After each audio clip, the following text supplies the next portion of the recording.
Thank you very much, and thank you, Enrique, for a fabulous lecture. And now we are moving on to our last lecture of the day.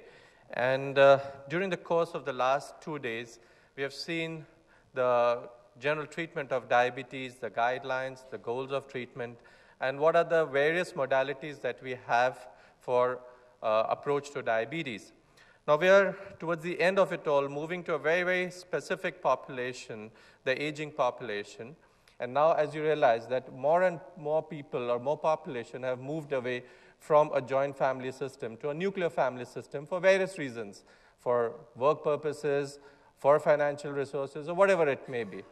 But the important factor is that the care for elderly has got compromised over the years. And how has this translated into overall health of the elderly is what we need to really question. I'm just going to look at one aspect of it, and that is care of the aging population with relation to diabetes. Now, before I move on any further, I want to assess and see what population in your practice are really aged population, and they are diabetics. So let's put this question to vote and see. Do you have 5 to 10% of your population who's an aged diabetic? 10 to 20%, 20 to 30%, 30 to 40%, or more than 50%. And your vote starts now.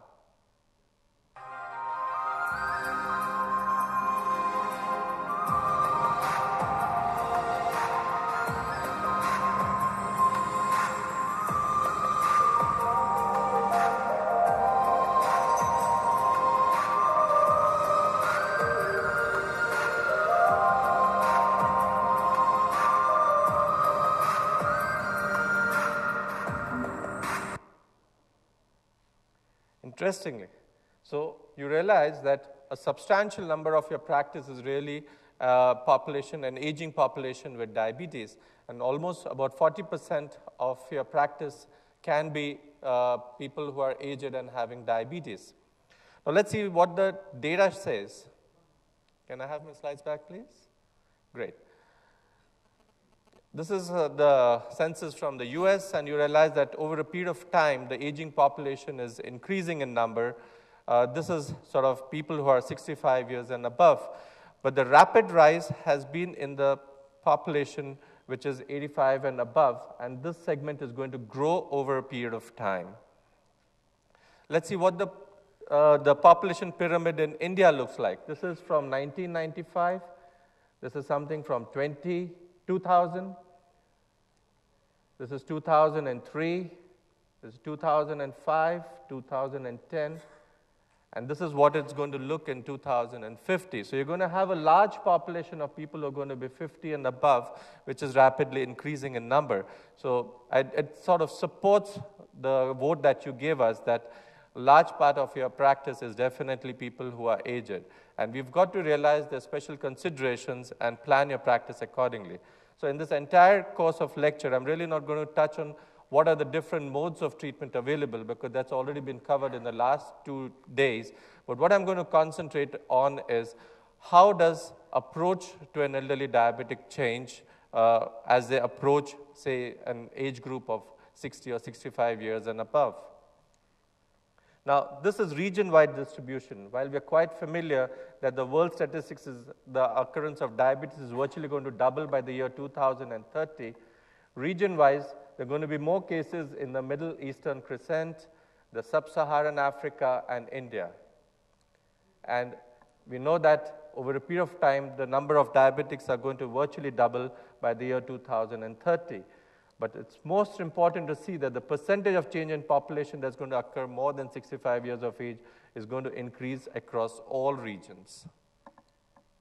Now, if you look at the subgroup analysis and you split the whole population to various age groups, whether it is 0 to 44, 45 to 65, 65 and 74, and 75 and above, the prevalence of diabetes is going to increase maximum in the age group of 65 and 74, followed by 75 years and above. And it's going to be virtually 14 times the population which is going to be in the age group of 0 to 44. So having said this, how does approach change in the aging population. There are certain factors that you have to think about. Now, remember that when a patient comes with diabetes in an elderly age group, they may be basically type 1 diabetic who's done very well in life and has lived their entire lifespan and come at that age group. Or they may have been detected late in life, they may be autoimmune positive, and they may be belong to the subgroup of LADA. Or they may be type 2 diabetics who may have presented early or late. Majority of your population are going to be type 2 diabetics rather than type 1 or LADA. And this is basically, we know the insulin kinetics, and we know if you plot insulin action versus insulin secretion, insulin sensitivity versus insulin secretion. Now, the first graph is basically a cross-sectional study done in 400 Pima Indians, where they looked at glucose tolerance in various subjects. And if you see this graph, as you move up from this graph, from insulin sensitivity and insulin action, the moment you get more and more insulin resistant, the beta cell is able to compensate by hyperinsulinemia, and you don't become hyperglycemic. But the moment the beta cell is unable to compensate for the insulin resistance, they drop off the curve, and they may become either impaired glucose tolerant or impaired fasting glucose or an over-diabetic. Now, this is a cross-sectional analysis. Now, this was longitudinal study done by the same group, and they looked at people who are going to future become diabetics, and they found a similar sort of a graph occurring in patients who eventually will become a diabetic. So the people who are able to compensate for their insulin resistance never became diabetics. They just became hyperinsulinemic. But the people who eventually became diabetics had an insulin hyposecretion as compared to the people who are normoglycemics. Now, you have to remember that 40 to 50%, 40% of your patients 65 and 60 and years above will be sort of glucose intolerant in some form or the other. They may either be overt diabetics, which are diagnosed, or they may be undiagnosed, or they may be having prediabetes. And it's important to realize that most of your elderly diabetics first present with a impaired glucose tolerance. And the reason is because they lose their early secretory response to insulin. So they present with postprandial hyperglycemia more often rather than fasting hyperglycemia. And what this implies is, and this is shown in the enhanced 3 studies, that 50% of diabetics who are elderly may go undetected if you use only fasting plasma glucose as a criteria for diagnosis. Now, this is the various reasons why an aged diabetic may develop over diabetes. Reduced physical activity, increased central adiposity. They may have age effects on insulin action because they reduce their muscle mass. They may have a reduced peripheral uptake, or they may have various drug interactions. There may be other concomitant illnesses, and all this leads to an insulin resistance, or there may be an age effect, decline in beta cell function, leading to decreased insulin secretion, and all this ultimately leads to impaired glucose tolerance and type 2 diabetes. Now, having looked at the various pathophysiological mechanisms that may lead to type 2 diabetes, you have to remember that the patient may have a different presentation when he comes to you as an aged population. They may not have the classical symptoms of polyuria, polydipsia, or polyphagia, but instead they may have various sort of presentations of the geriatric syndrome. They may have recurrent falls. They may have urinary incontinence, fatigue, lethargy, mental confusion, unexplained weight loss, infections, poor wound healing, and visual disturbances. So all this should alert you to test a patient for type 2 diabetes. Hyperglycemic hyperosmolar coma, though uncommon, mainly occurs in older individuals. Now, it's very important that it's not just important to look at the functional aspect of the beta cell performance or how they may present, but it's important also to look at the various cognition problems that an elderly diabetic may have. While age may be just a matter of perspective, certain individuals may look at it in a very negative way. They may be depressed, they may be a sort of, away from their environment, or some people may look at it in a very positive way. They may be sort of saying, okay, this is a nice time. I've done all my life, work, and everything, and now this is a time that I need to reap the benefits of whatever I've earned. So it's just an attitudinal problem. So you have to realize that different people may approach age in a different perspective. So let me, before I proceed further, try and understand in how many patients or in what percentage of your practice do you routinely screen for cognitive dysfunction or depression? Do you routinely do it, yes or no?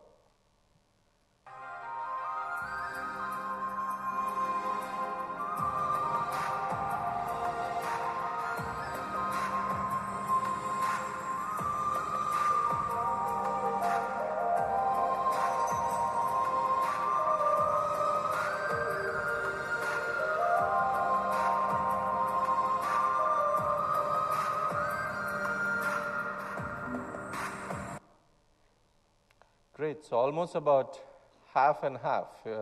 More than half routinely do it, but there's a substantial number of people who do not do it. And why is this important? I think this becomes a good sort of point to have a discussion in our next ISD meeting as to how should we go about cognitive assessment in our patients with diabetes. But let's look what the data says.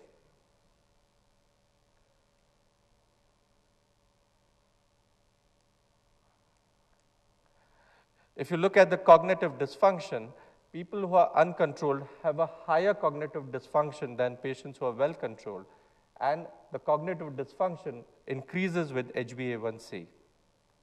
If you look at the various reasons for cognitive impairment, it may be chronic hyperglycemia, repeated hypoglycemia, medications and polypharmacy, microvascular disease, macrovascular disease, damage from various vascular events. And if you look at the occurrence of depression, then again the same story, that people who are uncontrolled have higher rates of depression, and they may have problems with the activities of daily living or instrumental activities of daily living. And you can see here that people who are depressed have a higher incidence, higher problems with activities of daily living. And what I mean by this is, if you look at various activities like walking half a mile, housework, prepare meals, manage money, get out of bed, and overall. Now, walking half a mile or manage money are get out of bed are sort of activities of daily living. But when it comes to doing a housework, preparing meals, or manage money, these are instrumental activities of daily living. And you can see across the board that they have problems doing all the routine tasks if they're kind of uncontrolled. Now, important is also to assess, I'll just go back on 2 slides, which I sort of went ahead with, is assessing the heterogeneity. Look at 3 populations of people. One population, a 75-year-old lady who's a type 2 diabetic for, say, 6-7 years, who's got a mild neuropathy, may have hypertension, but does speed walk every day and carries out all her activities. So that's a very active 75-year-old. You have a second subset of population, a 75-year-old woman again who has type 2 diabetes for almost about 10 years, who's got cardiac failure, has limitation of activity, but yet can sort of continue doing her routine activities to a certain degree. And there's a third population of aged population, say a 75-year-old, who's again been a type 2 diabetic, has gangrene, has stroke, and is bedridden. So will your targets of treatment be same in all the 3 population of people? Obviously, no. Now, this is what I mean by saying a heterogeneity. And when you assess an older adult, you've got to see how functional they are, what is the support system they have, what is the medical care system that they can be sort of given if they have a problem, and how good are the medical benefits, or are they financially supportive to sort of take care of the aged population. Having said this, as I've just said, that heterogeneity is one thing that you got to look for, which differentiates an older population from a younger population. You have to look at their cognitive function.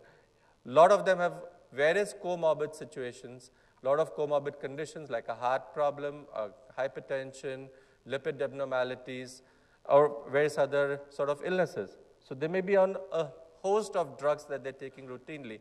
You've got to review the medications and see that how much of it could be eliminated and how much could be give them a problem as a drug-drug interaction. And most important is look at the life expectancy versus time to incidence or progression of micro or macrovascular complications, and how much would be the time to expected benefit from intervention, which I'm going to really come to in a couple of slides. So if I have to really review what I've just said, we know that uncontrolled diabetes can lead to coronary artery disease, various micro and macrovascular complications, but it can also lead to occurrence of various geriatric syndromes like the cognitive dysfunction, depression, polypharmacy, falls, urinary incontinence, and physical disability. And all this in turn will lead to increased morbidity and functional disability, which will lead to increased incidence of hypoglycemia, decreased compliance, and decreased quality of life. And all this ultimately, in turn, would affect your control of diabetes, leading to increased morbidity and mortality. So the bottom line is, keep your medications, keep it as simple and safe. That's what really amounts to. And why is this important? Because if you look at the various treatment goals, we know that the ADA criteria is good enough for all age groups, A1C of less than 7, a pre-meal plasma glucose of 70 to 130, a post-meal plasma glucose of less than 180. But the most important thing is you have to see the overall health of the individual and then determine the glycemic goal. There is no point in giving somebody a very tight glycemic goal, increases the chances of hypoglycemia, increasing its chance of falls, increasing its chance of fractures, when you can sort of compromise the goal but give him a better quality of life. And we know that if you tighten the control, there may be reduction in acute symptoms, there may be decrease in mortality, decrease in cardiovascular events and various microvascular events, but the risks are huge. There may be increased occurrence of hypoglycemia. Particularly concerned is the hypoglycemic unawareness. It may lead to increased cardiovascular events, death, weight gain, and various incidents of fractures, heart failure, and lactic acidosis. So if you have to set a hypoglycemic treatment goal for an elderly patient, these are the various factors that you need to consider. You have to consider the psychiatric and cognitive disorders, various diabetic complications, major limitations of diabetes functional status. You have to try and keep the medication regime as simple as possible for them to understand and carry it out. You have to always consider the risk of hypoglycemia. You have to always consider the drug-drug interaction due to polypharmacy and the various psychosocial issues that may be important in the care of an elderly diabetic. So what is a reasonable glycemic target? In general, A1C should be less than 7%. A goal of 7%, less than 7% is well supported by research results. For individual patients, weigh the potential risks and benefits of intensifying the regime. Consider factors like life expectancy and risk of hypoglycemia. Presently, there is no data to support an A1C goal of less than 6%. There is a strong evidence that blood pressure and lipid control improves outcomes, and basically a multifactorial risk approach reduces morbidity and mortality. We have reviewed all the various tools of management that we have, so I'm not really going to dwell on them anymore, but these are the various tools that we have seen in the last 2 days which would help in control of a diabetes. We have seen the various pros and cons, so it's up to individual judgment what would you like to use in an individual setting. But this is just one paper which I would really like to stress on by Medha Munshi from Joslin, and what she did was she looked at the C-peptide levels and used this as a tool to see whether she could simplify the regime which would be given to an elderly diabetic. She looked at 100 patients who had 65 of which had a normal or a high serum C-peptide. 45 of them were available for simplification. 11 were excluded due to various comorbid states. So 35 patients were taken up for simplification of regime. And they were belonged to an age group of 79 and above or minus 14 years. They had a diabetes for 21 odd years, and they were on various medications, average of which were about 11.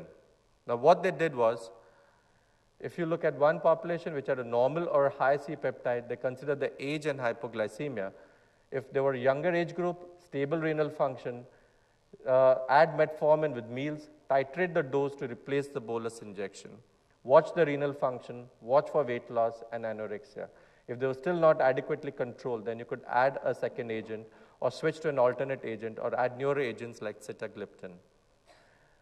If they are frail and older patient, consider the high risk for hypoglycemia, cognitive dysfunction, presence or absence of congestive heart failure, and a normal liver function. Add glitazone, decrease the insulin dose in 2 to 6 weeks based on home blood glucose monitoring. May add another agent based on what your glucose monitoring results were, and if necessary, again add second agent or shift to an alternate agent. If they had episodes of hypoglycemia, not of major concern, had a stable health and eating pattern, metformin not tolerated, you could add sulfonylurea at mealtime, titrate the dose to replace bolus injections, assess periodically for hypoglycemia.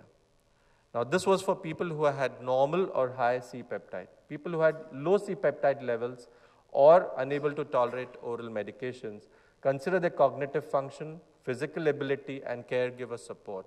And you could either put them only on basal, or you could put them on premix twice a day, or you could put them on a basal bolus.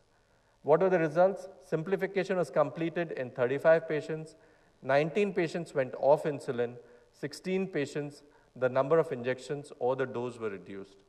A1C changed from 8% to 7.4%, and the number of hypoglycemic episodes reduced. So this is kind of thought-provoking. This is just one small study which showed that there can be modalities by which you can simplify the regime of treatment in the aged population. I'm sure you'll have to work on this more and come up to a better consensus.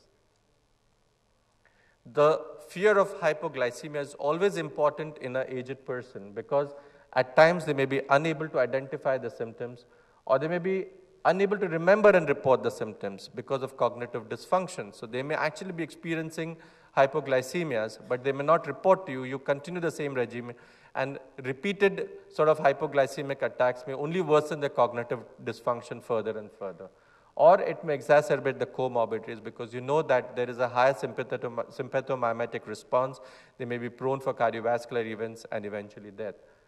So all this may finally increase in a poor outcome. So it's important that you have to always look for hypoglycemic occurrences in the aged population.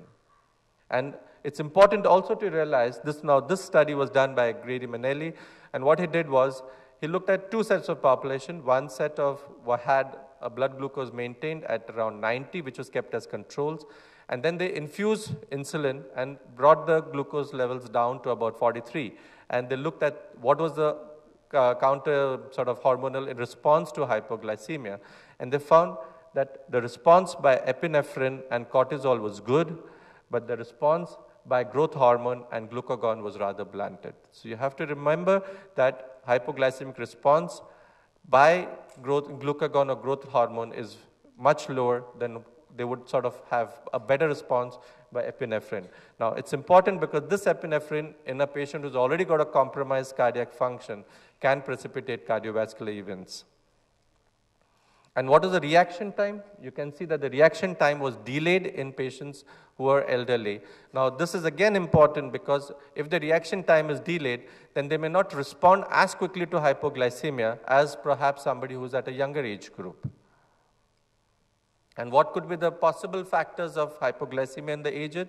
They may be sort of older, they may have renal insufficiency, they may be on longer acting oral agents. So it's important to see what kind of medication they are on, their nutritional status, whether they're having concomitant alcohol, other sort of cardiac problems like congestive heart failure, post-hospitalization when the insulin requirement may drop, or polypharmacy. Now, it's not just good enough to look at glucose control in a diabetic, because as I said, in an elderly population, because an elderly population does not come very often only with hyperglycemia. They have a host of other comorbid states, and this study showed us, now this is just a timeline of life, while the problems at the extremes of age may remain the same, the approach to the problem may vary.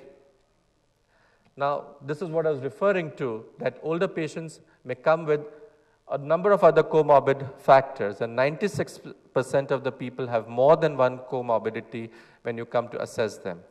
And the most common comorbidities are hypertension, dyslipidemia, and coronary artery disease. Now, This is perhaps the next 2 or 3 slides are the most important slides to tell us how should we approach a patient with elderly diabetes. Many guidelines emphasize the control of A1C and microvascular complications of diabetes, but macrovascular complications like hypertension, hyperlipidemia, and cardiovascular disease are more frequent in older patients than in younger persons. Controlling macrovascular complications is associated with greater reduction in morbidity and mortality than younger diabetics. And why is this so?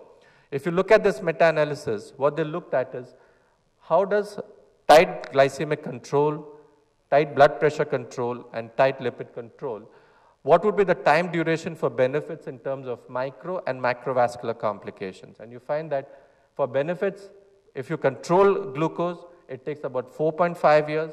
For microvascular, 10 years for macrovascular. If you control tightly blood pressure, the benefits take about 4.5 years for microvascular and 3 years for macrovascular. And if you control lipids, it may take anywhere from 3 to 6 years for macrovascular benefits. And what does this mean? If you have a patient with a life expectancy of at least 3 to 6 years, antihypertensive and lipid-lowering therapy are likely to be more beneficial in terms of cardiovascular effects. It would take much longer to achieve these effects with intensive glycemic control, but that does not mean that you do not give them a reasonable glycemic control, because we know that good glycemic control may have important benefits for quality of life, wound healing, cognitive function, particularly in the older adults. And this is the various sort of risk factors which need modification. And this is from the Interheart study, and you realize that smoking and lipids are very, very important risk factors. But the most important is that if you look at individually these risk factors, they are important, but combined together, they have a higher risk for cardiovascular disease. So it's not just attacking one single risk factor that is important. It's important to overall assess the patient, look at the overall risk burden, and attack all of them. And this is what was brought from the Steno-2 study, which I'll dwell on in a minute. As I said, smoking is an important thing that you need to look for. And this was basically what is the predicted likelihood of developing coronary artery disease, stroke, or diabetes in men aged 50. And if they were non-smokers, having a normal weight and active, it was about 11%. But the moment they were smokers, overactive, and inactive, it almost jumped by 5 times. So it's important that you have to advise your patients to stop smoking, which is very, very important. Try and get them to better sort of weight reduction, whatever is possible considering their age, because all this is ultimately going to translate into good benefits. And this is what I was referring to, Steno-2 study, that it's important to sort of assess the risk burden and attack all the risks put together rather than individually look at single risk factors. And this is the trial design of the Steno-2 we are quite familiar with. These were the sort of goals in the conventional and the intensive arms. They looked at systolic blood pressure, diastolic blood pressure, A1Cs, fasting serum cholesterol, fasting serum triglycerides, aspirin, and ACE inhibitor. This trial went on for 7.8 years, and then after 7.8 years, the 2 arms were left alone. While the benefits were not sort of slightly deteriorated in the intensive arm, the ones who were in the conventional therapy were educated as to the benefits of good control, and you find that they improved over a period of next 5.5 years. Now, what did this translate into? Well, early benefits in terms of survival was not seen, but you can see that late benefits were very obvious, and the death from any cause from 50% mortality reduced to by about 20% in this group of patients. And these benefits were also seen in terms of cardiovascular events. And if you look at the various components of cardiovascular events, whether it's death from cardiovascular causes, myocardial infarction, need for coronary artery bypass surgery, percutaneous interventions, or amputations or stroke, across the board, the benefits were seen if you do a multiple risk factor intervention. Now, as I've just said, that the most 3 important conditions that we really need to look for is hypertension, dyslipidemia, and coronary artery disease. The prevalence of hypertension increases as age advances. And it's important to realize that in the aged population, predominantly you see an isolated systolic hypertension as a major age, sort of as a predominant condition which you need to sort of look at. They may not have primarily both a systolic and diastolic, which is possible, but the isolated systolic hypertension is more frequent in the older individual. And why is this so? Because they have a less compliant arterial system. There's an increase in arterial stiffness, there is a sympathetic activation, large arteries dilate and thicken, there is an intimal hyperplasia, and all this leads to an increase in systolic blood pressure and a widened pulse pressure. And this may lead to an increase in cardiovascular mortality and morbidity. Now, is it important, like glucose, that we should sort of aim for a tight blood pressure control irrespective of the age? And this was what really was brought by this sort of paper. They looked at systolic pressures and diastolic pressures and the ischemic mortality across various age groups. And you find that irrespective of the age, the benefits are seen by controlling the blood pressure, tight blood pressure control. So it does not matter what age the person has. Tight blood pressure control definitely translates into better sort of outcomes as such. And this was sort of the UKPDS data that if you improve the blood pressure control, it reduced the occurrences of myocardial infarction, any diabetes-related endpoint, diabetes-related death, retinopathy, renal failure, stroke, vision deterioration, and heart failure, importantly. So in summary, what would be a blood pressure targets be? For both cardiovascular disease and kidney disease, systolic blood pressure is more important than diastolic blood pressure. In older individuals, majority have an isolated systolic hypertension. Systolic blood pressure should be less than 140 in all patients and ideally between 120 to 130 with associated complications. Multiple antihypertensives are needed for most patients. Lower initial doses may be indicated to avoid unpleasant symptoms. These are the lipid goals. I'm not really going to dwell on them because we've had a complete lecture by Dr. Fadke earlier yesterday. But just to put in a nutshell, therapeutic lifestyle remains an essential modality in clinical management of LDL cholesterol lowering and metabolic syndrome. Patients with diabetes are included in the high-risk category. LDL goal should be less than 70 in patients who have diabetes plus cardiovascular disease. Patients with diabetes but no cardiovascular disease, LDL goal remains less than 100. If at goal, initiation of lipid lowering is left to individual judgment. In high-risk or moderately high-risk patients, drug therapy should achieve at least 30 to 40% reduction in LDL cholesterol levels. And these are the various agents that we have for lipid management. They have been reviewed beautifully by Dr. Fadke, so I'm just going to overlook them. And lastly, we come to the antiplatelet. This is the guidelines from the ADA 2010 for primary prevention. If you're a type 1 or type 2 diabetics at increased cardiovascular risk, which is assessed by men more than 50, women more than 60, plus additional one major risk factor like a family history of cardiovascular disease, hypertension, smoking, dyslipidemia, or albuminuria, then they can be prescribed a low-dose aspirin therapy. There is no sufficient evidence to recommend aspirin for primary prevention in low-risk individuals. Secondary prevention, use of aspirin therapy as a secondary prevention strategy is recommended for all those with diabetes and a history of cardiovascular disease.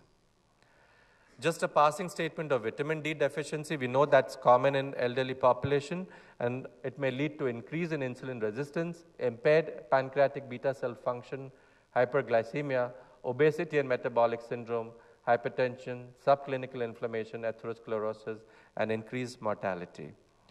So in summary, now I'm just going to end up with a case study.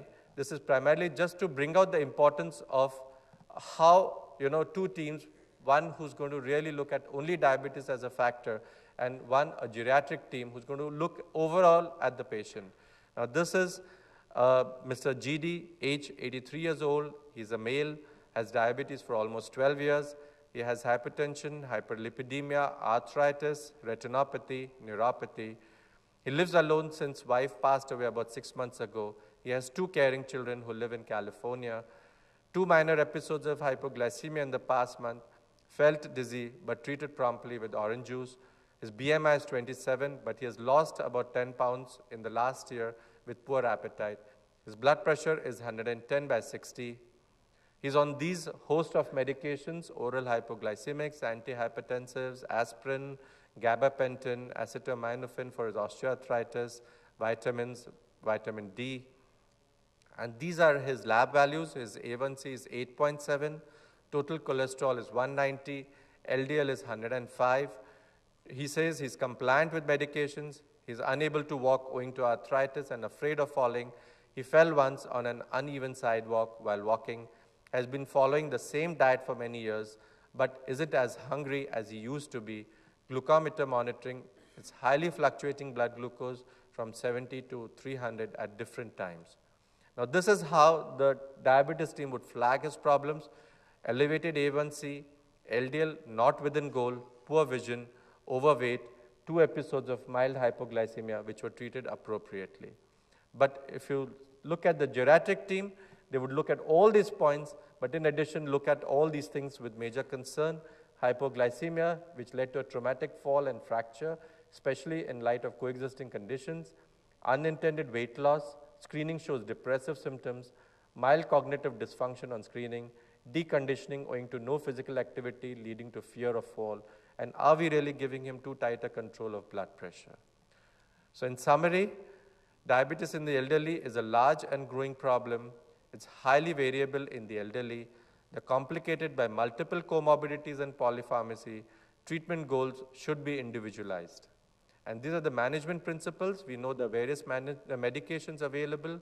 Diet, exercise, and physical activity is important, but it should be sort of planned according to how they can be tolerated.